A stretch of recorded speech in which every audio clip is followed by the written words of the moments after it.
नमस्कार, देवाशीष कुमार मेरा नाम है और आपने देखना शुरू कर दिया है DSD न्यूज। देखिए, बिहार में कोरोना का जो प्रकोप है, अब उसके आंकड़े जो है वो 30,000 के पार जा चुके हैं। आज भी चौंकाने वाले मामले सामने आए हैं, जो कि आप हमारे YouTube चैनल पर जाकर देख भी सकते हैं। ताजा जानकारी इस पर आपको मिल जाएगी। बिहार में लगातार कोरोना का जो सिम्टम है, कोरोना का जो स्प्रिट है, वो लगातार बढ़ता जा रहा है। हालांकि बिहार में इसी को लेकर के 31 जुलाई तक लॉकडाउन लागू है, लेकिन फिर भी लोग जो है अभी भी मानने को तैयार नहीं है, घर से बाहर निकल रहे हैं। अब हम खबर की बात कर लेते हैं। आज बिहार के स्वास्थ्य मंत्री मंगल पांडे NMCH पहुंचे और पहुंचे भी PPE किट पहनकर। जी हां, उन्होंने अस्पताल का दौरा किया और किस तरह से उन्होंने मरीजों से बातचीत की, क्या कुछ कहा मीडिया से, ये हम आपको अगले वीडियो में दिखाते हैं।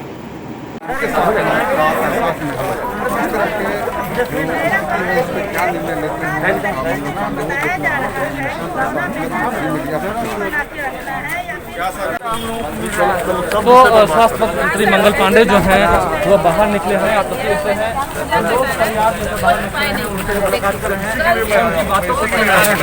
तस्वीर से भले ही पेशेंट जो है वो काफी ज्यादा कहाँ अंदर जाना है करके सब बोलेंगे तो अच्छा लगेगा ना। 15-20 होंगी तो बताना ठीक है। 15-20 मिनट। और इस वक्त देख सकते हैं कि किस तरह से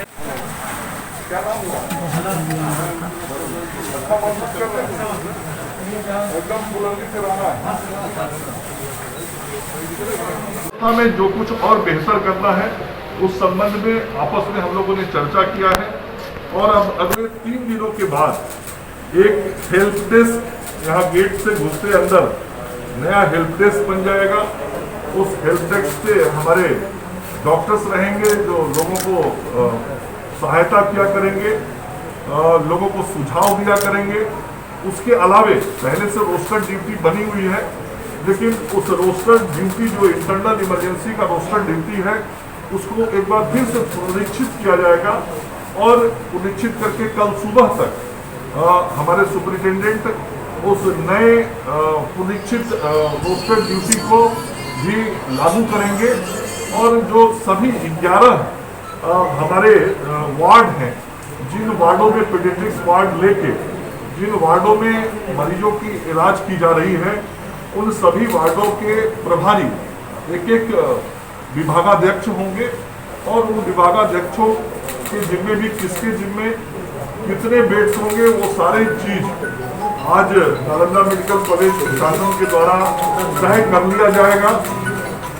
साथ ही यह भी मैंने आज निर्देश दिया है कि जो कुछ एकाध शिकायतें मिली थी, यदि किसी की दुखद मृत्यु हो जाती है कोविड पेशेंट की, तो 2 से 3 घंटे के अंदर वो सारी प्रक्रियाएं जो प्रक्रिया प्रोटोकॉल जो होता है एक कोविड पेशेंट के दुखद मृत्यु के बाद, वो सारे प्रोटोकॉल को पूरा करके फिर उनके परिवार को सुपुर्द करके उसके अंत्येष्टि और यहाँ इस परिसर से जो उनको उचित जगह तक भेजने की व्यवस्था करनी है वो निश्चित रूप से किया जाएगा और ये सुविधाएं निरंतर रहेंगी, इसमें कोई दिक्कत नहीं हो, यह भी सुनिश्चित किया गया है।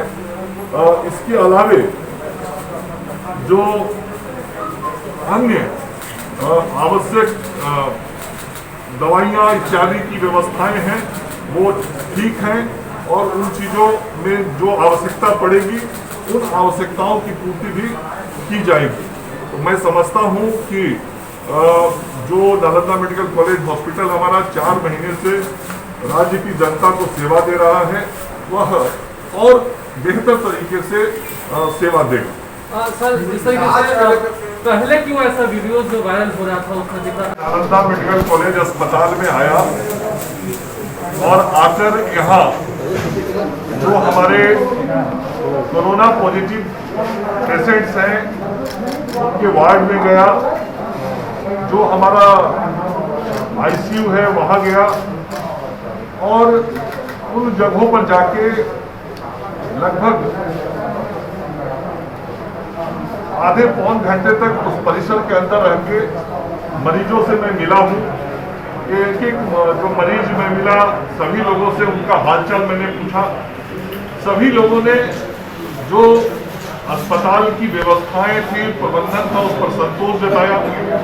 2-3 लोगों ने उनको कुछ परेशानी हो रही थी, उस परेशानी के बारे में हमारे साथ सुपरिटेंडेंट ने उनको बताया ताकि उनको और जो सुविधा या एक आदमी को टेस्ट कराना था तो वो सारी व्यवस्थाएं तुरंत की जाए, ये मैंने कहा। और फिर सब लोगों से मिलके मैं अभी यहाँ जो प्रिंसिपल, सुपरिटेंडेंट, डिप्टी सुपरिटेंडेंट, कई विभाग के हमारे HOD, सीनियर डॉक्टर्स के साथ अपनी मीटिंग की। और मीटिंग करने के बाद जो कुछ कठिनाइयाँ और परेशानियाँ हमारे ध्यान में या हमारी जानकारी में आई थी, मैंने उन जानकारियों को अपने चिकित्सकों के साथ शेयर किया।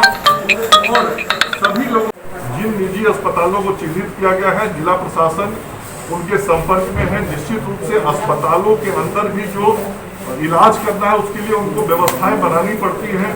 कई प्रकार की तकनीकी चीज़ों का ध्यान रखना पड़ता है इस उपचार में।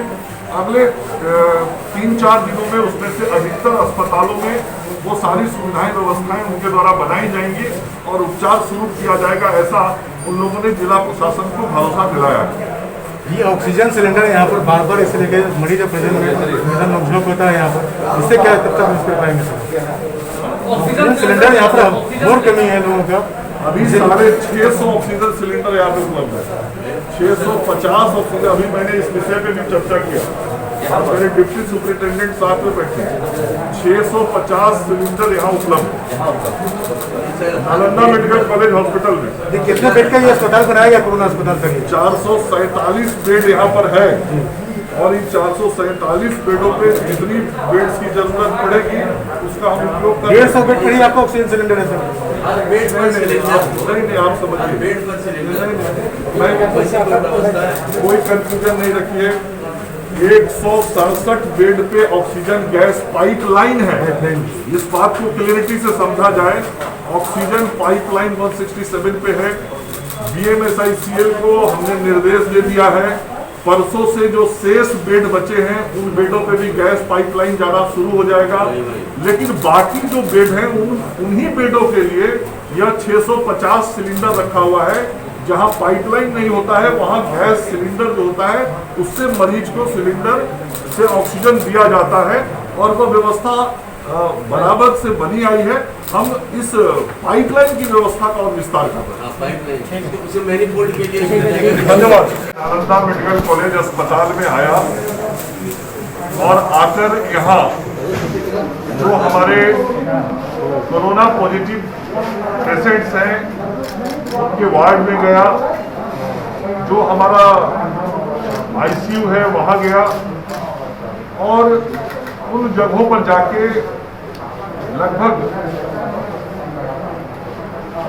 आधे पौन घंटे तक उस परिसर के अंदर रह के मरीजों से मैं मिला हूँ। एक एक जो मरीज मैं मिला सभी लोगों से उनका हालचाल मैंने पूछा। सभी लोगों ने जो अस्पताल की व्यवस्थाएं थी, प्रबंधन था, उस पर संतोष जताया। 2-3 लोगों ने उनको कुछ परेशानी हो रही थी, उस परेशानी के बारे में हमारे साथ सुपरिटेंडेंट ने उनको बताया ताकि उनको और जो सुविधा या एक आदमी को टेस्ट कराना था तो वो सारी व्यवस्थाएं तुरंत की जाए, ये मैंने कहा।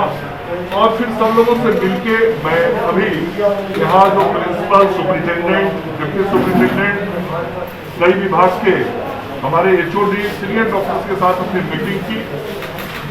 और मीटिंग करने के बाद जो कुछ कठिनाइयाँ और परेशानियाँ हमारे ध्यान में या हमारी जानकारी में आई थी, मैंने उन जानकारियों को अपने चिकित्सकों के साथ शेयर किया। और सभी लोगों